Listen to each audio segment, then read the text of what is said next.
Welcome to Address the Harm podcast. I'm Leah Brown, FRSA, founder of the Wayfinders Group and architect of the Coalition for Institutional Accountability. Please be aware that this podcast discusses difficult topics, including violence, abuse, and suicide. Listener discretion is advised. Now, this podcast centres the voices that Britain's institutions like to ignore, survivors of institutional harm. New polling shows 53% of Britons believe preventing future harm matters most when institutions cause damage, and yet our systems are designed for crisis management, not prevention. 62% of the British public believe survivors should be involved in institutional responses, but they are systematically excluded. From NHS failures to police cover-ups, survivors have become unwilling experts in institutional failure. They know what went wrong, why it keeps happening, and how to stop it, but institutions rarely ask them. On Address the Harm, we do. Here, survivors share not just their stories, but their blueprint for prevention, because when institutions finally listen to those they've failed, that's when real accountability becomes possible. It's time to address the harm. Today, I'm joined by Helen Newick, a survivor of institutional harm across multiple sectors who has become an expert in how systems fail vulnerable people. Helen experienced harm both as a child and as an adult, spanning NHS healthcare, social care, safeguarding services, and employment systems. Her journey has taken her through every agency, regulator, and ombudsman, and reveals the devastating pattern of institutional self-investigation that re-traumatises survivors whilst protecting their organisational reputations. Helen has unique insights from experiencing these systems from both sides, as someone seeking help and as an NHS employee. She was recently part of London Safeguarding Voices, a survivor-led group that provided crucial input to statutory services until funding was cut, silencing those voices. 15 years on from avoidable errors in 2009, Helen is still fighting for her care to be put right. Thank you so much for being here, Helen. It's great to have you on Address the Harm podcast. Now, you experienced abuse as a child, and many of the institutions had evidence of this. So health visitors, schools, the police, even the church. What does it mean when everyone can see what's happening, but no one acts? Well, the health visitors, the youth leaders and the parents, I know, all raised concerns. My teachers actually documented indicators of abuse on my school reports. The police were treating us as a disadvantaged family. The Catholic Church didn't realise I was missing from my peer group and cohort for the confirmation. And it felt like everyone suspected and realised that there was harm and danger in my home, but no one added that picture together across all the agencies. And it's left me with an ACEs score of 8 out of 10. So a lot of people might not be familiar with an ACE score. That's the Adverse Childhood Experiences, which is often used to help diagnose in a way that helps somebody who's experienced trauma or other challenges to have a therapeutic plan. How did all of the people around you failing you in childhood set the scene for what has happened as you've grown up? It meant that when I was faced with really no other choice but to leave home at 18, I went to my local authority where my abuse experience was doubted and questioned, and my eligibility for housing benefit was also questioned.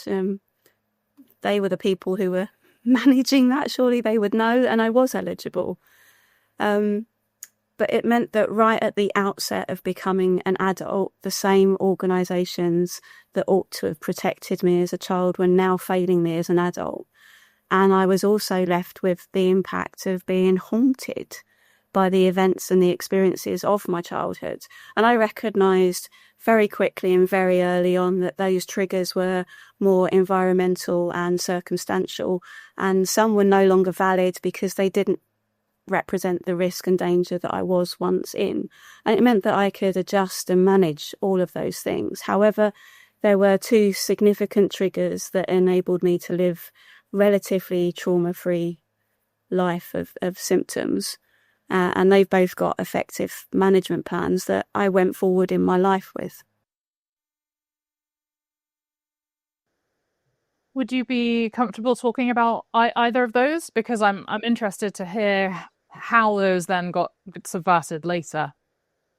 So when I was working, so my birthday serves as an annual reminder of my abuse and my abuser, and every unhappy birthday and every happy day in between. I don't celebrate my birthday, and I don't welcome people wishing me a happy birthday, because it's not. So if I don't tell people when my birthday is, they don't know to wish me happy birthday, and I can have a very ordinary day. However, in 2009, I restarted a new NHS job, and my senior manager breached the access to my data and used my birthday as her usual method of staff appreciation and recognition. And she insisted that she would only stop celebrating my birthday as a team event if a NHS mental health professional advised her not to. So one of these triggers that you learned to manage was your birthday. What was the other one? The other one is, like many people who've experienced abuse by a caregiver as a child, receiving care from someone of the same gender can also serve as a reminder.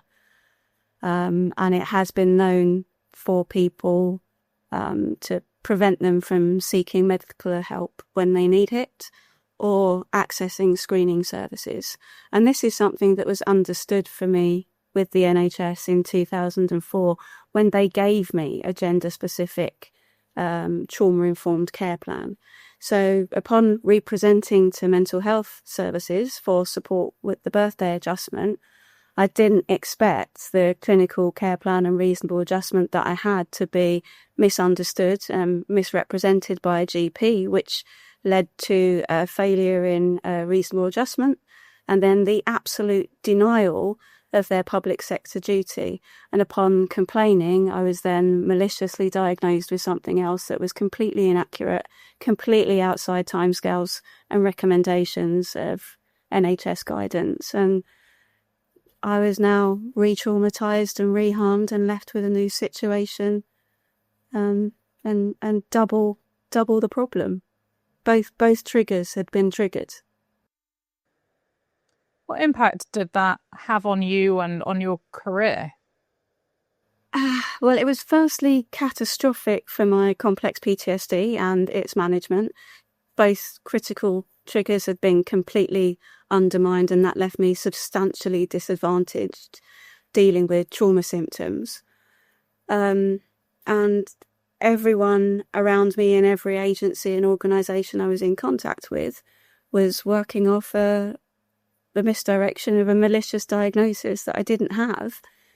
And that was doing the harm that it was intended to do to my reputation and credibility, whilst I was also struggling.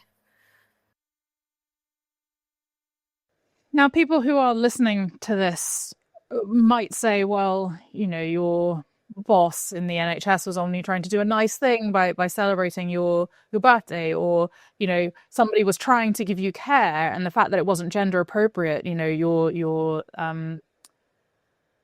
wildly blowing things out of proportion. What do you wish people knew about trauma? I think they need to understand that it is a journey, and it's a very personal journey, and it's a very definitive journey based on those experiences and events that you had as a young person or with that traumatic event, and how that affects you in daily life, and how the person has to take responsibility for those trauma triggers and to manage them and to make choices and risk assessments to be able to live trauma-free. Unfortunately, with the two triggers that I've had, I need people to cooperate and understand that I don't want to celebrate my birthday, and it shouldn't be too much for the NHS and other care agencies to understand that somebody who has been abused as a child with an ACEs score, of 8 out of 10 is going to have an impact, and that is, as their abuse was given by a caregiver, going to impact on the caregiving. You know, it just makes sense, and I don't understand why they don't understand. Yes. Well, you mentioned that the triggers were triggered, and you were working at the time for St John's Ambulance, is that right? I was working for the London Ambulance Service and also volunteering from childhood with St John Ambulance. So what impact did what was going on for you with the NHS have on your day-to-day life from that situation onwards? Well, those initial errors were not corrected. So I continued having all of the difficulties, not just from the condition I did have, but also the perception and the discrimination for the condition that I didn't have. And my employment was terminated, my volunteering was terminated. 15 years on, I'm left with an employment tribunal outcome that states that I must celebrate my birthday if customary to do so in a workplace. I'm left with no volunteering, isolated and excluded, without access to the NHS. And unless those issues and the safeguards to protect me in those environments are put in place, I'm left without any access to care. Let's talk about complaints for a moment. I mean, what was the NHS's response to your initial complaints? Their response was to deny, attack, and reverse the victim and the offender. And in practice, that looks like, after the mistakes, the misinformation, the misrepresentation, comes the denials, the distortions, the deceptions, the dishonesty, the dismissiveness. And they'd already attacked and discredited me, but that continued at every single possible opportunity they had. And instead of being reasonable, caring, compassionate, and the professionals that we expect them to be within these organisations, and keen to correct their mistakes and errors, they generally didn't and wouldn't. And they've gone on to coercively control and obstruct and deconstruct every aspect of my routine care, as well as adversely impact anything and everything they could have done. And the NHS now regards me as the offender and themselves as the victim and the harmed party. What did the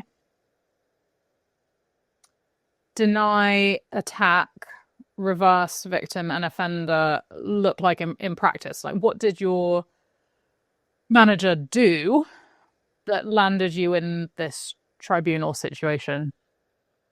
So, first of all, she started treating me less favourably. I was excluded from work streams that I was actually leading on. She started to micromanage me. There were 3 fictitious disciplinaries fabricated against me.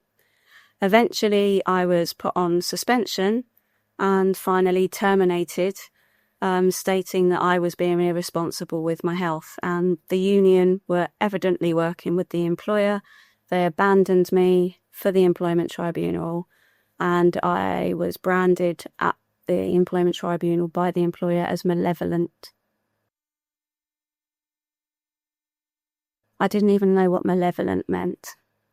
Now that you know what it means, how does that make you feel? I can't understand why I'm pure evil for asking not to celebrate my birthday because I was abused as a child. You mentioned there's obviously the second part of your challenge in terms of getting people to recognise the trauma that you've experienced, and you mentioned that you have left your role in the London Ambulance, and you also mentioned that you are stuck with this tribunal finding. What was your experience going through that tribunal Were you supported? Did you have legal advice? Who was paying for that advice? What did that experience look like for you? So the union had already abandoned me. ACAS advised me that my NHS employer had refused to engage in their process.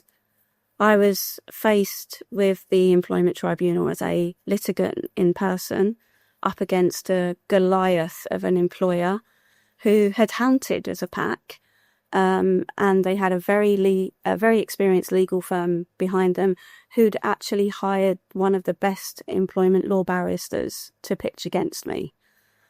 And I'm pretty sure that there's been a really serious misjudgment regarding the birthday and my dismissal, but I've been absolutely powerless in that process, fully disadvantaged by the trauma, unable to access any legal support from any, even a charitable organisation. There was literally nothing out there, and I literally faced that tribunal on my own. What opportunities for escalation were there following the tribunal finding? Like, was there anyone else that you could raise your concerns with as a last resort? There's a process of the Employment Appeals Tribunal, but when I tried to launch an appeal, their response was that they felt I wasn't capable to do so, and therefore I couldn't participate in it. They'd already traumatised me. And then there's a timescale for making that appeal. And I wasn't capable of raising that appeal, but equally there was absolutely no support for that. And it does leave me questioning that people in the initial employment tribunal had a duty and a responsibility to me as a litigant in person. So why wasn't it even pulled at that point to stop me going through that trauma? Or why didn't we get to the correct outcome to spare me from having to launch an appeal that you didn't think I was capable of doing anyway? So, yeah. But I'm interested in how it got to tribunal in the first place. Don't you usually have an investigation before things become fractured enough to launch a claim? Yeah, well, the occupational health advisors were advising the correct thing. There must have been at least 3 attempts in writing and a meeting. I launched a grievance after the 3rd year of celebrating my birthday, and it came back that I was the problem. I was evil and nasty and terrible and you know, not a team player. And I just don't want to celebrate my birthday. Why can't you understand that? I spent after the 3 fabricated disciplinaries that I've got no defence against something I haven't done. I was then suspended on full pay for 2 years. I was not in control. I used every process I was supposed to, but they were constantly working outside of policy and process and constantly falling on the side of the distorted perception of the senior professional and their understanding of the Equality Act versus their very unimaginative way of how they choose to acknowledge and support and recognise their staff. Just for me, that puts me at significant disadvantage because it's the one thing that really hurts. So it sounds like you've had an incredibly difficult experience in the workplace over a prolonged period of time. But I want to come back to the gender-based care trauma that you spoke of earlier, and what the path to receiving appropriate treatment has been for you, and how you've gone about that within the NHS itself. So this was a reasonable adjustment that was understood and given to me in 2004. And for 5 years, it worked exceptionally well across all of, the areas of healthcare. So GP or A&E or outpatients, everyone was, considerate and kind and responsive and like, oh gosh, yeah, no, okay, yeah, we're that's not a problem. We can do that. So everyone was really responsive and nice. I moved to a new borough that was renowned for health inequalities. However, I felt that I would be protected because I already had this understood and in my care. But that wasn't the case when I moved borough and presented with the birthday. It was misrepresented as an attitudinal problem, not a clinical or access adjustment. That meant that when that communication that was misrepresented as an attitudinal issue was received in the Mental Health Trust, it was received as an attitudinal issue, and it was received in a way that meant that they felt they should challenge it rather than understand where it has come from and why it was there. Because when you do understand where it comes from and why it's there, then you're going to accept it. If that's been misrepresented in a communication you didn't see, I can't defend myself against it when that presentation happens. I'm not prepared for it, and I'm, demonstrating the impairment of I wasn't able to stop that interaction and stop that harm from happening when that occurred. And if it had been documented in 2004 and it was retained in my records in many of the IT systems that we have nowadays, so there's EMIS, there's NHS The Spine, which contains a section for reasonable adjustments. Locally, there's a system called Valida, and there's the, I think it's Urgent Care Plan.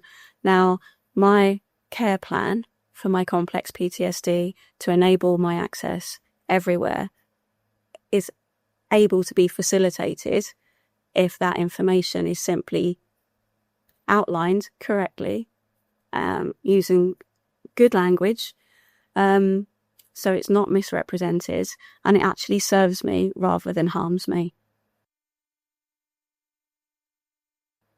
But they won't do it. They won't put it on the system. It's like and their response in terms of absolutely denying their statutory duty, it's now universal. And it's like, well, there's a whole group of people who have been abused as children by caregivers who are avoiding healthcare and avoiding screening. And that's the inequality. That's not, that's not on us, that's on them. My understanding is that you have been advocating for yourself tirelessly, going up the chain of command in every complaints process that is available to you, which has taken you to the top. Perhaps you could explain some of the engagements you have had in the complaints process and how you have found liaising with them. I have been to every single regulator, I think, now. Their investigations are superficial and they're one-sided, and their process is biased in favour of the professional. And the process is overseen by other loyal professionals of the same profession whose chief objective, again, is to protect the profession's regulations and reputation. I've had an argument with the PHSO where I was complaining that I'd been given the wrong dose of calcium, and the GP was defending himself, and the PHSO argued with me about whether I actually knew what the correct dose of calcium was. Now, I'd been on the calcium since 2007 when I was about 27, so I'd been on it for a number of years. I'd been teased by my colleagues for taking the old lady dose of calcium for the osteopenia, So, of course, being the type of person I am, I went off and looked up the BNF and the guidelines, and absolutely right, they were ribbing me because I was taking the old lady dose. So I categorically knew that I was taking the dose that I was taking and that the GP had got it wrong and I wanted to take the correct dose. But the PHSO was so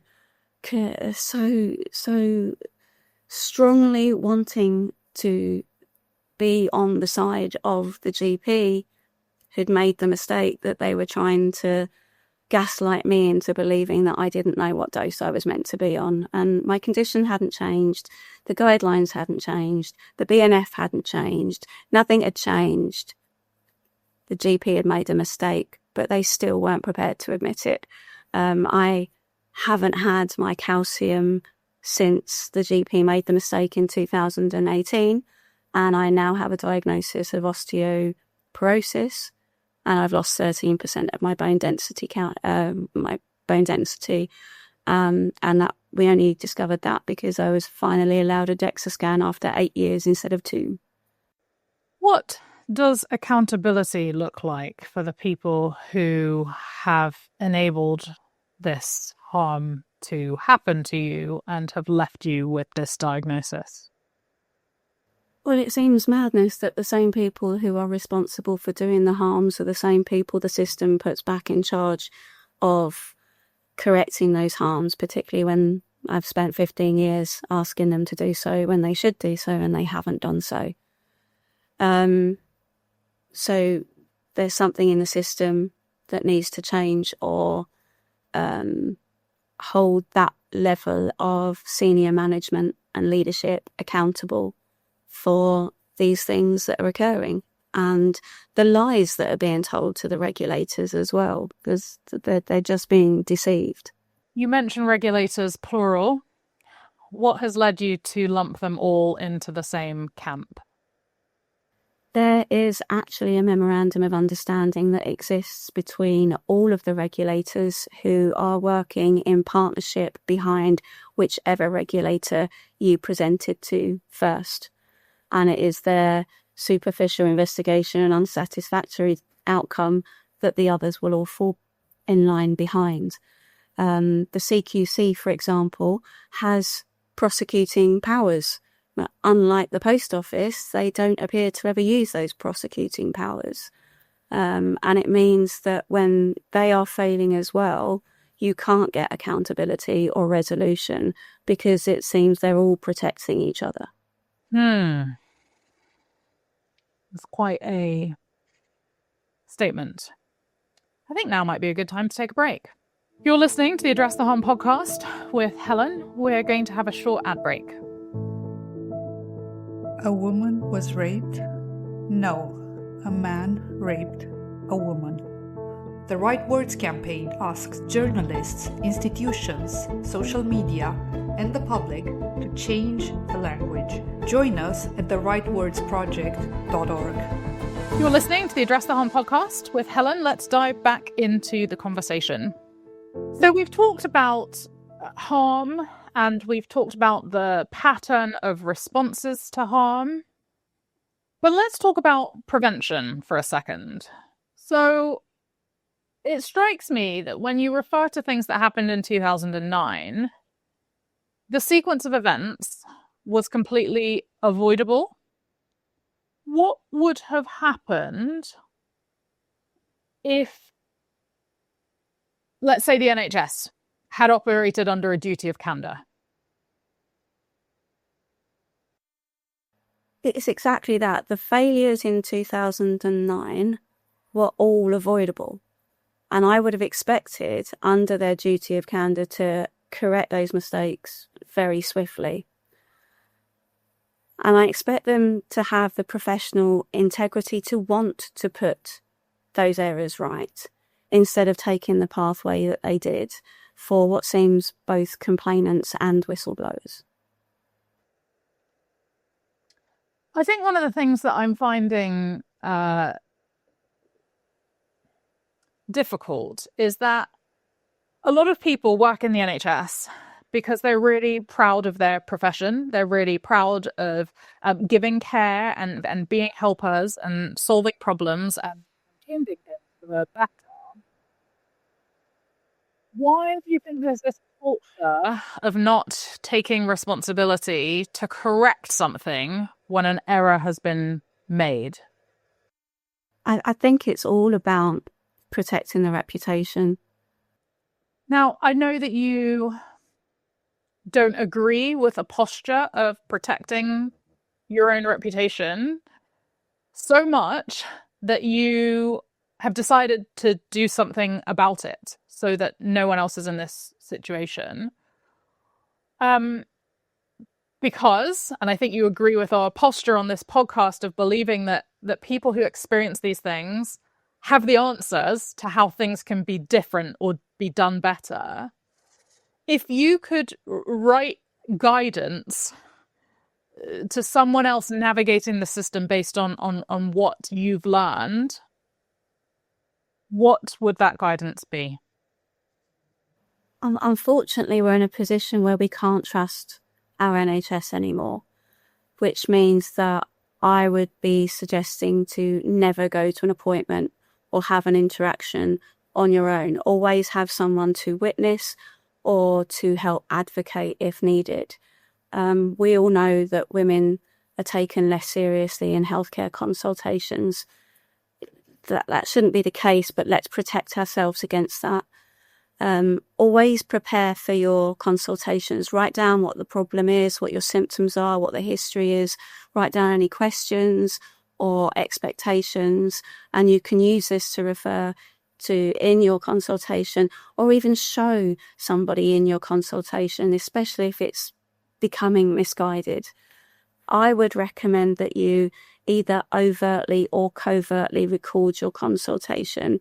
You can use this to go back and check precisely what was and wasn't said, and ensure at all times that you have insight to your data, your information, your letters, and all of the apps.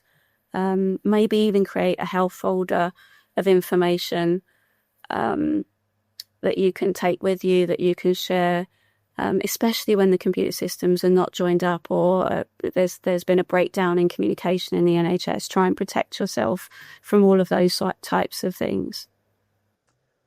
At the very beginning of this conversation, you mentioned how easy it would have been for your GP to put, kind of asterisks at the top of your file electronically to say, here are the protected characteristics, or here is the special arrangement that apply to this patient.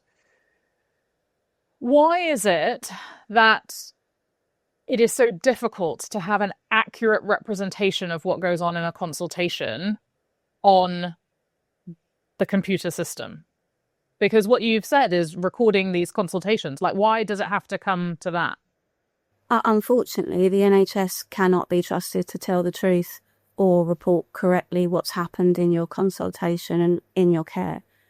They will use any opportunity to misrepresent what you've said or what they've said or what's been agreed. There may be documentation missing, or they've documented that they've done something when they haven't done something. So you need to be able to show both sides or see both sides. And recording enables you to revisit any consultation and double check what was and wasn't said, because it also protects you from any false allegations, which I've now faced. But it's really important that you visit the GMC website or the BMA website to familiarise yourself with the guidance, and stay inside that guidance when recording in those settings. It strikes me that you are not a single data point, and the experience that you're relaying of not trusting doctors to say the truth about what happens in consultations may not just be from your own experience. Have you spent much time with other survivors of institutional harm or other people who have experienced these challenges in the NHS? Have you developed this guidance on your own? How have you, I suppose, canvassed the market, as it were, of bad experiences to come to these conclusions? Well, I spent a number of years working in the NHS and volunteering alongside the NHS in a health setting. I've been very involved in the community and always able to help people. One of the job roles that I've done is as a social prescriber, so navigating people to other organisations, charities, clubs, groups that can help support their other needs that impact on their health and well-being. But I also belong to a group called London Safeguarding Voices, and this group is brought together. It brings together a whole diversity of people that have sadly had a very comparable collection of experience across the 32 London boroughs with safeguarding. So the situations that they face have, reached the threshold of safeguarding, and I have to say, there's not necessarily a good experience between us, which is why we're on a mission to really try and improve the understanding and the practices around safeguarding, because it really is another final level of, after the emergency services, you've got the safeguarding, and if that's also failing, because it's also serving to protect the reputation and safeguard the reputation of the organisations rather than protect the individual or the vulnerable person, then something needs to be done and said about that as well. Are there any other kind of campaign groups that are centering this as a legislative proposal or as a campaign or as a petition that you've been connected to? I have a lot of time to scroll on social media, unfortunately. So I see a number of stories that are coming from care leavers and from family courts and from the NHS, from whistleblowers across all of the professions, as well as patients who have been harmed. There's the whole maternity scandal, there's Essex inquiry into mental health that's going to apply to the whole country. There's just so much going on. I'm concerned at the scale and scope of the problem that's just being ignored.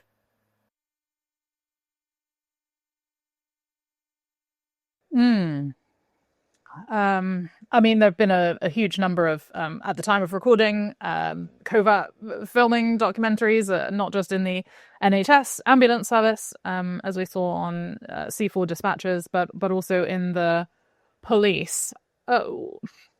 Safety and safeguarding seems to be front of mind.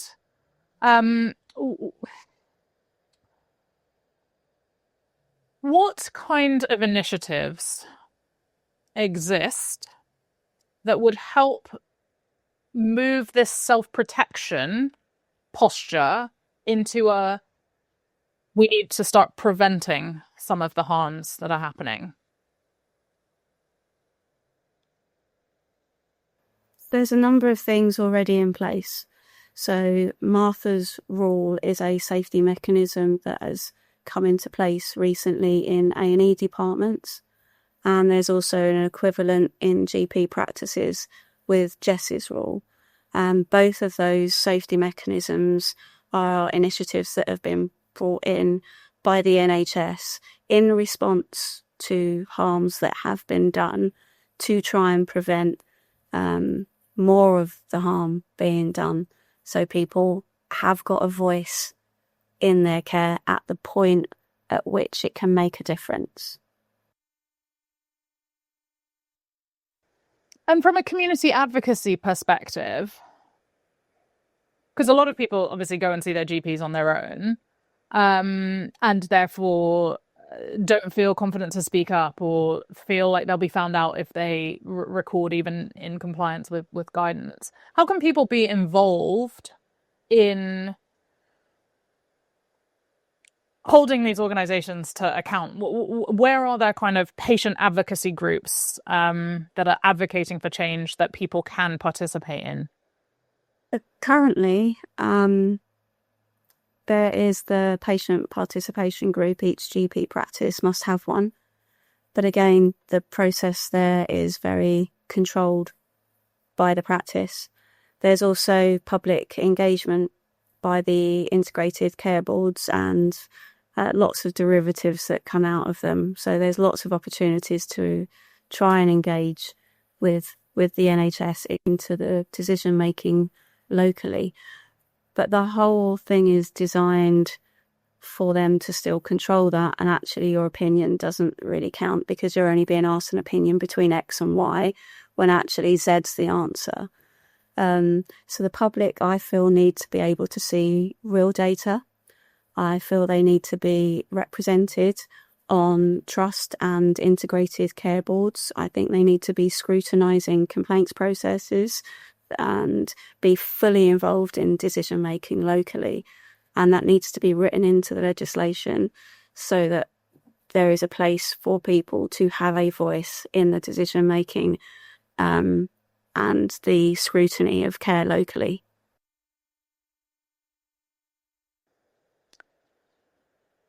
We talked about regulators earlier.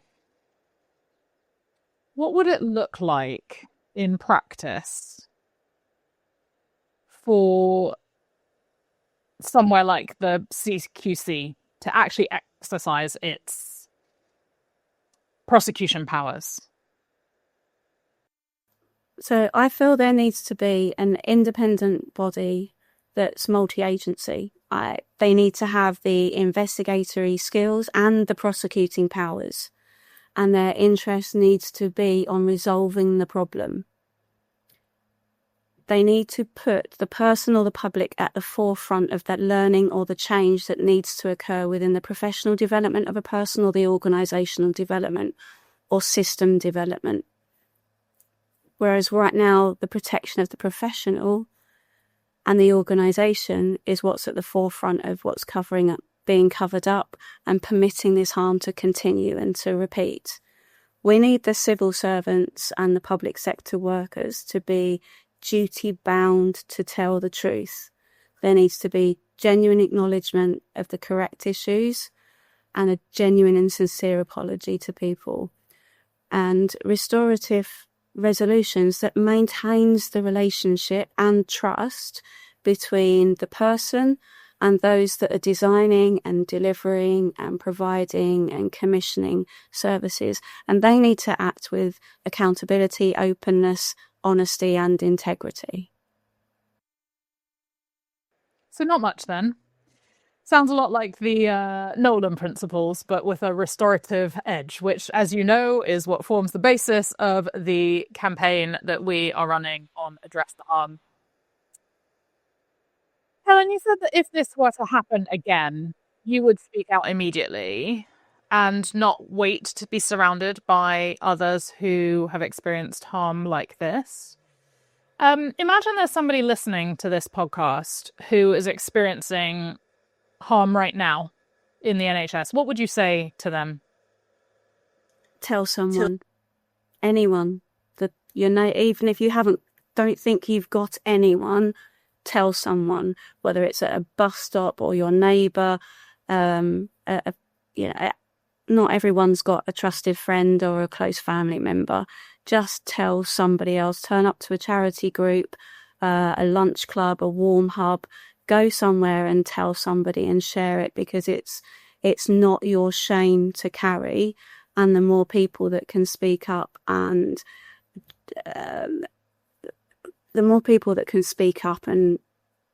help you and support you means that you're not on your own in this situation, in a David versus Goliath situation. Now, a harder question is in relation to the people who should have made better decisions for your care. What would you say to the professionals who saw, as a child, indicators of your abuse and didn't act? I think many of the institutions that were involved in my childhood are completely oblivious to the impact they've had on the foundation of my life. And their failure to make any intervention in my childhood has resulted in that 8 out of 10 ACEs score that I now carry into adult life. The transition from childhood to adult life was only made harder by the failure to meet my housing need when I left home at 18. And my question is, why 30 years later am I seeing 18-year-olds telling me the same story? There's a real failure to see what's obvious. There's a real failure to look holistically at a person and their situation and deliver what they genuinely need. There's a failure of professional curiosity.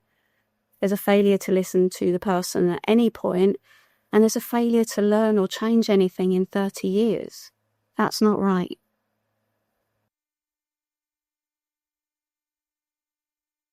What does amends look like? You know, we talk about it being the fourth pillar of our restorative blueprint. What do you want these NHS leaders to understand? What needs to change for that cycle to break? We all need our NHS care to be safe, accessible and meeting our needs and not actually sabotaging healthcare or somebody's life. That's an absolute contradiction. So that needs to stop immediately. And I have said to those responsible that when they're ready to behave morally, clinically, ethically as the professionals that they are and ready to take accountability for their mistakes, I'm happy for them to take responsibility in recovering and restoring my care, my data and the inequality. I've given them an action plan to be able to do that.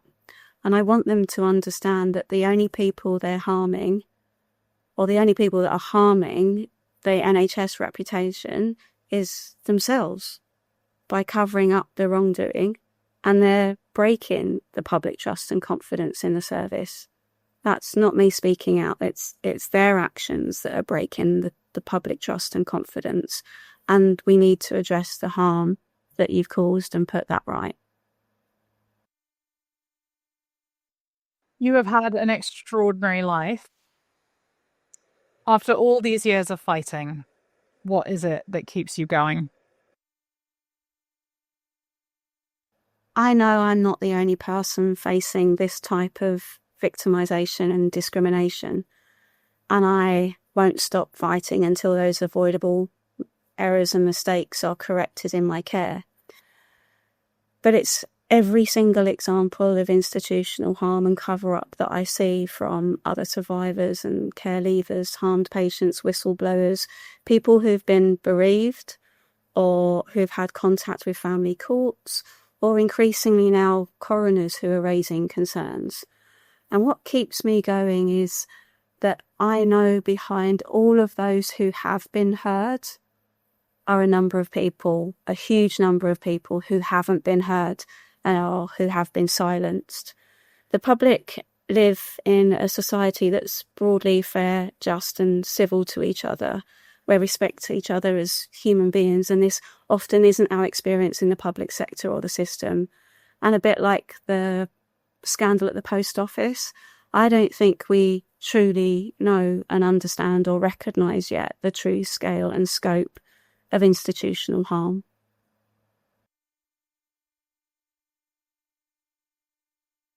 And that is something that scares me.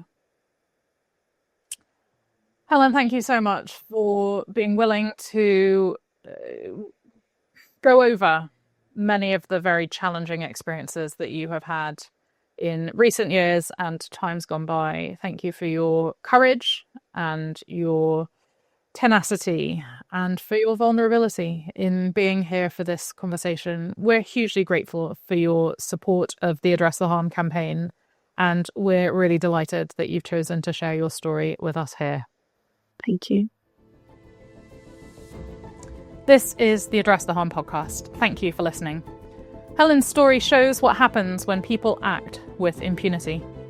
The harm being done by our public services does contribute to the country's mental health crisis. When you permit the public sector to abuse and re-abuse, you end up with a scandal waiting to happen. The Coalition for Institutional Accountability believes we need an independent office for institutional accountability, with survivor-led oversight and real enforcement power. Survivors, harmed patients, vulnerable and disabled people, and whistleblowers all need to be listened to. The public wants justice for survivors. You can be part of changing this system. Follow at Address the Harm on social media. Visit addresstheharm.org to support our campaign. Every donation funds our fight for accountability. Share this episode. Join the movement, because survivors' voices hold the key to prevention. You've been listening to the Address the Harm podcast. We hope you've enjoyed this episode. Copyright 2025, production copyright, Leah Talks Limited, all rights reserved.